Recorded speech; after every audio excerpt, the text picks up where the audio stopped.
अच्छा, आप गृहस्थों के घर में शांति है मैया? नहीं। आपके घरों में क्या चल रहा है? आजकल घरों में झगड़े चल रहे हैं, है ना? पति पत्नी का झगड़ा, देवरानी जिठानी का झगड़ा और सास बहू का झगड़ा।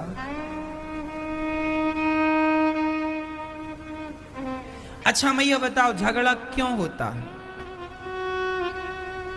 बताओ क्यों होता है? पति से, पत्नी से, सास से, जिठानी से या जमाने से झगड़ा क्यों होता है? झगड़ा इसलिए होता है मेरी मां, जब आप सामने वाले का कोई दोष देखेंगे, कमी, यदि सामने वाले की आप कोई कमी देख रहे हैं तो झगड़ा होगा। इसलिए हम कहा करते हैं कि कभी किसी की कमियां ना देखा करो। आपको लग रहा है कि ये व्यक्ति, बेटा बहू गलत रास्ता जा रहे हैं, उन्हें समझाओ, पर समझाओ भी एक बार, दो बार, तीन बार। ना समझें तो आप परेशान ना होइए, उसे अब आप नहीं सुधार सकते। आप लोग ना सामने वाले को समझाने में वो नहीं समझता तो आप परेशान होने लग जाते। अरे हमारी तो सुनता नहीं, बहू नहीं सुनती, बेटा नहीं सुनता। तुम अपना क्यों माथा खराब कर रहे हो? तुम अपनी खोपड़ी क्यों खराब कर रहे हो? जो जैसा है उसकी प्रकृति को नहीं बदला जा सकता। बताओ, नीम में कोई शहद लगाए तो क्या नीम में शहद लगाने से वो मीठी हो जाएगी? क्या नीम को शहद से बदला जा सकता है?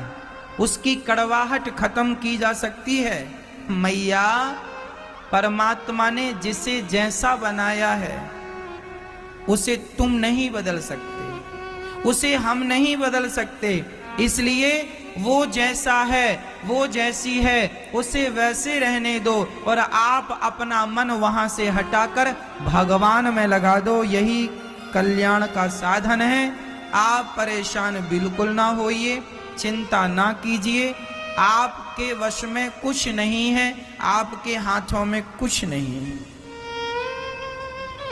यदि होता तो आप कर लेते। क्या बबूल के स्वभाव को बदला जा सकता है?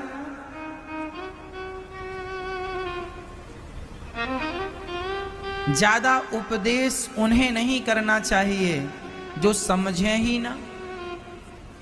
एक बार चिड़िया ने एक बंदर को उपदेश किया था, आप सब जानते हैं। एक चिड़िया थी, जिस पेड़ पर चिड़िया ने घोंसला बनाया, अंडा दिया, उसी पेड़ पर एक बंदर आके बैठा। बारिश का समय था, बंदर भीग रहा था और चिड़िया अपने घोंसले में सुरक्षित थी। तो चिड़िया ने बंदर से कहा, क्यों रे बंदर, तू मुझसे बड़ा है,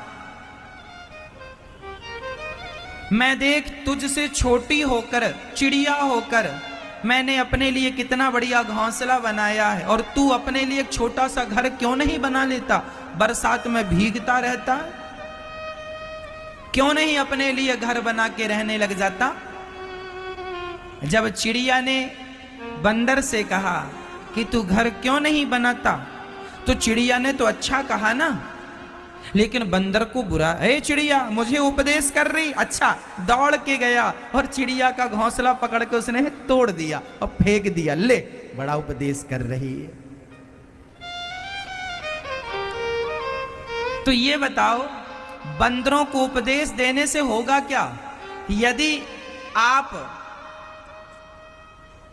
गलत व्यक्ति को उपदेश देने लग गए तो वो तुम्हें नुकसान ही पहुंचाएगा।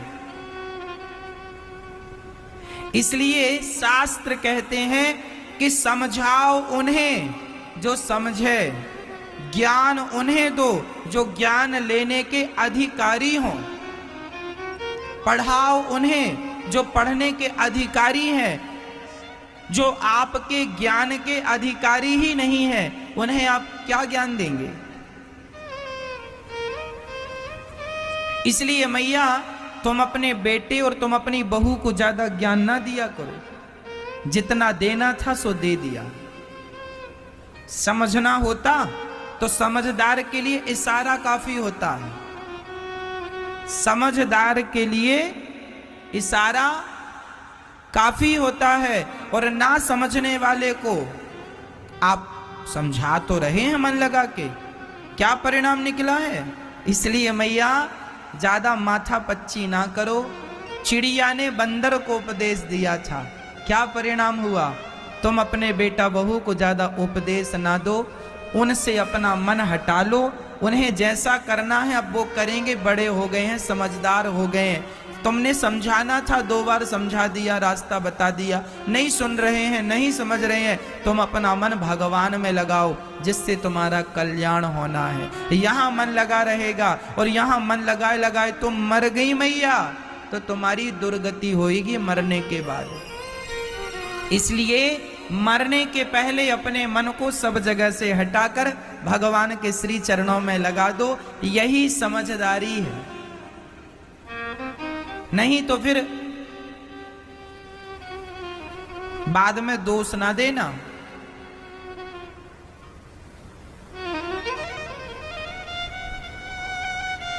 तो चिड़िया और बंदर वाली कहानी याद रखना, उन्हीं को हम बात करते हैं, को हम ज्ञान की बातें सुनाते हैं भगवान की, जो सुनने के इच्छुक हैं। अब इच्छुक ही नहीं है सामने वाला, तो हमारे सुनाने से क्या फायदा? एक मैया जी हमसे बोली, महाराज जी गुरु मंत्र दे दो। हमने कहा बैठ जाओ, वो बैठ गई। हमने कहा मैया बोलो श्रीमन नारायण। महाराज जी बड़ा कष्ट है, बहुत दुख है, बहुत परेशान है। हमने कहा मैया गुरु मंत्र लेना? हाँ महाराज जी लेना। हमने कहा बोलो श्रीमन नारायण। महाराज जी क्या बताएं, सुनता ही नहीं कोई, सुनता ही नहीं। हम समझ गए ये अधिकारी नहीं। हमने कहा मैया हमने जो कहा आपने कुछ सुना? नहीं महाराज कुछ नहीं सुना। सुनाओ। हमने कहा सुना दिया, अब बाद में आना। अर्थ क्या निकला? ये वही बात है बंदर को उपदेश करने जैसी। आज हम कहते हैं कि बोलो श्रीमन नारायण।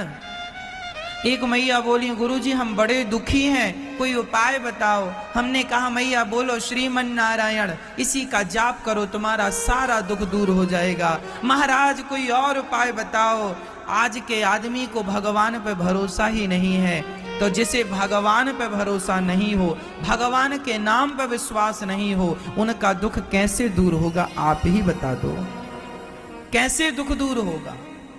इसलिए कहता हूं भगवान पर विश्वास करना सीखो, भगवान के नाम पर विश्वास करना सीखो। यदि भगवान का एक नाम भी तुमने विश्वास से ले लिया, एक नाम पर्याप्त है भवसागर से पार लगाने के लिए, ओनली एक बार। इसलिए उस नाम को श्रद्धा से लो, श्रीमन नारायण श्रीमन नारायण श्रीमन नारायण। सीताराम सीताराम, राधे श्याम राधे श्याम, इन्हीं नामों का उच्चारण करो। कोई एक नाम पकड़ लो, सीताराम कहो, राधे श्याम कहो या श्रीमन नारायण कहो, ये तीनों एक ही हैं। सीताराम राधे श्याम श्रीमन नारायण, इनमें कोई रत्ती भर भी अंतर नहीं है। वह नारायण ही राम है, वह नारायण ही श्री कृष्ण है। एक नाम पकड़ लो, फिर देखो। पर कब? जब विश्वास हो तब। बिना विश्वास के सब बेकार है। मंत्र जाप मम दृढ़ विश्वासा, पंचम भजन सुवेद प्रकाशा। भगवान का नाम तो जपना चाहिए मैया, पर नाम जपने में भी एक शर्त है। शर्त क्या है? नाम तो जपो पर दृढ़ विश्वास के साथ नाम जपो, ये शर्त है। विश्वास नहीं, विश्वास मतलब तो विश्वास टूट सकता है, इसलिए यहां है दृढ़ विश्वास। कौन सा विश्वास? दृढ़ विश्वास। जो विश्वास कभी टूटे ना, उस विश्वास का नाम दृढ़ विश्वास। इसलिए भगवान का नाम विश्वास से नहीं, दृढ़ विश्वास। मंत्र जाप मम दृढ़ विश्वास, पंचम भजन सुवेद प्रकाशा। इसलिए मैया आप भी काम करते हुए नाम जपना। क्या जपेंगे मेरी माँ? बोलो श्रीमन्नारायण, श्रीमन्नारायण, जय श्रीमन्नारायण। जोर से बोलो मैया, जय श्रीमन्नारायण, जय श्रीमन्नारायण, जय श्रीमन्नारायण। इसी का उच्चारण किया करो और बार बार कहा करो, हे नाथ मैं आपको कभी भूलूं नहीं, हे नाथ मैं आपको कभी, हे नाथ मैं आपको कभी भूलूं नहीं।